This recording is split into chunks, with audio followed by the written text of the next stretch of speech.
सापाला शेतकऱ्याचा मित्र म्हटलं जातं, पण सापाला बघितल्यानंतर काही ठिकाणी संरक्षणासाठी म्हणून त्याला मारण्याचे प्रकारही काही ठिकाणी घडतात. पण महाराष्ट्रात एक गाव असं आहे जिथे सापाला अभय आहे. नागपंचमीला तिथं खूप मोठी यात्रा भरते. तिथे साप जिवंत पूजण्याची परंपरा आहे. तिथल्या प्रत्येक घरात जिवंत सापाला पूजलं जातं. या गावाला महायोगी गोरक्षनाथांनी तर वरदानच दिलेलं आहे. पण कोर्टाच्या आदेशाने आता परंपरेत थोडे बदल करण्यात आले आहेत. माध्यमांच्या माहितीनुसार या गावात आज नागपंचमी दिवशी शुक्रवारी प्रशासनाने पोलीस व वन विभाग अशा एकूण 650हून अधिक अधिकारी कर्मचाऱ्यांचा बंदोबस्त तिथे ठेवला आहे. त्यात 150 अधिकारी कर्मचाऱ्यांची नियुक्ती केली आहे. 10 गस्ती पथकं वन विभागामार्फत CCTV कॅमेरे तसेच समाज माध्यमावर नियंत्रण ठेवण्यासाठी कक्ष स्थापन केलेला आहे. तर काय आहे परंपरा या गावची? नागपंचमीचं नाव घेतलं की शिराळ्याचं नाव का काढतात, काय इतिहास आहे आणि नवीन कायद्यामुळे तिथे काय बदल झालाय हेच आपण या व्हिडिओच्या माध्यमातून पाहणार आहोत. नमस्कार, मी सागर आणि तुम्ही पाहताय तुमचा आवडता चॅनल सागर हिट्स. कारण आपण हिटच गोष्टी करत असतो. आपल्या पूर्वजांनी खरं तर कोणालाच हानी होऊ नये, प्रत्येक जीवाची या पर्यावरणाला आवश्यकता आहे यासाठी प्राणीमात्रांना पूजण्याच्या काही परंपरा घालून दिल्या. काही विशेष सणांची आखणी सुद्धा त्यातूनच केली गेली. नागपंचमीचा सणही त्यातीलच. नाग हा सुद्धा पर्यावरणातील एक महत्त्वाचा घटक आहे.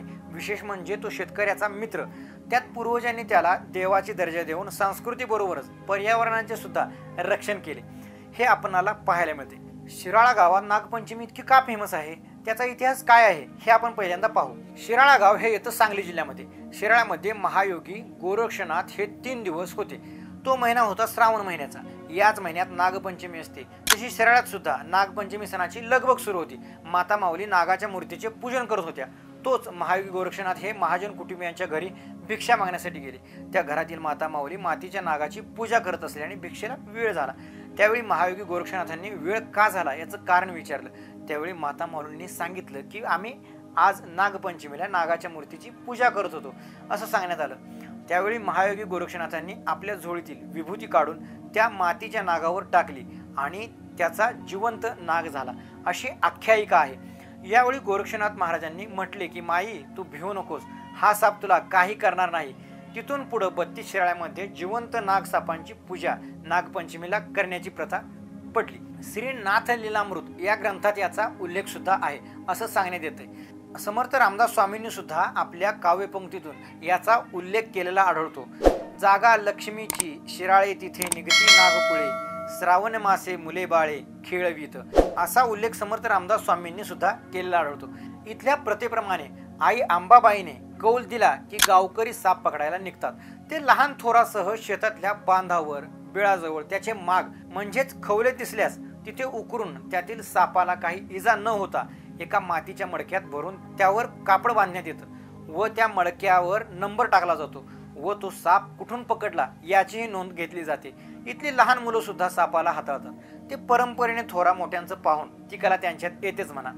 आणि हेच साप नागपंचमीच्या दिवशी प्रत्येक घरी फिरवून तिथल्या माय माऊलींनी त्याची पूजा करतात व दुसऱ्या दिवशी नागाला तिथून आणलं तिथं सोडण्यात येतं. या गावात नागपंचमी पाहायला खूप दुरून नागरिक येतात.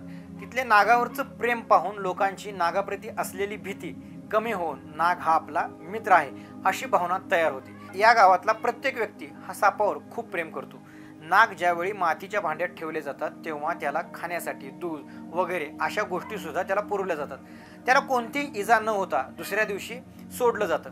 शिराळ्यातील गावकरी सांगतात की शेजारच्या गावात जरी साप निघाला तरी तो लोक आमच्या गावात आणून साप सोडतात. इतकं या गावात सापाला अभय आहे.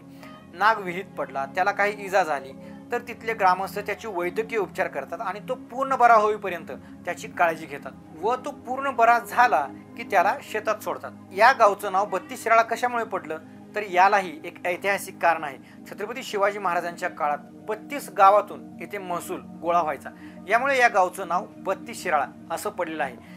पण आता या गावचं नाव घेतलं की आठवते ते म्हणजे नागपंचमीच. पण नंतर 2002 साली मात्र सरकारने इथे काही निर्बंध आणले व पूर्वी जशी नागपंचमी व्हायची त्यात बदल झाले. आता कायद्याच्या नियमानुसार इथे नागपंचमी सुरू असते. जिवंत नागाचे प्रदर्शन व स्पर्धात्मक जे काही कार्यक्रम व्हायचे त्यावर बंदी आहे व त्याचे पालन करूनच आता आम्ही इथे सण साजरा करतो असंही गावकरी सांगतात. विविध प्रकारचे साप इथे आहेत. सापाला या गावात अभय आहे. आम्ही त्याला कोणत्याही प्रकारची इजा करत नाही, तरीही असा निर्बंध आहे, अशी निराशा सुद्धा गावकरी व्यक्त करतात. माझा मित्र आहे शिराळ्यामधला, आम्ही त्याला कायमच म्हणतो नाद निराळा पण 32 शिराळा.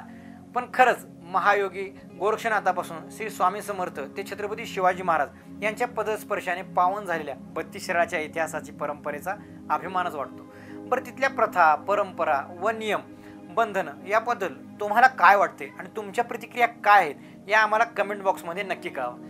आणि तुमच्या गावच्या काही परंपरा असतील तर आमच्या ईमेल आय डीवरती तुम्ही त्या पाठवू शकता. ईमेल आय डी डिस्क्रिप्शनमध्ये तुम्हाला दिलेला आहे. आणि आपल्या चॅनलवरती जर तुम्ही नवीन असाल तर चॅनलला नक्कीच सबस्क्राईब करा. व्हिडिओ आवडल्यास मित्रांना देखील शेअर करा. धन्यवाद. जय महाराष्ट्र.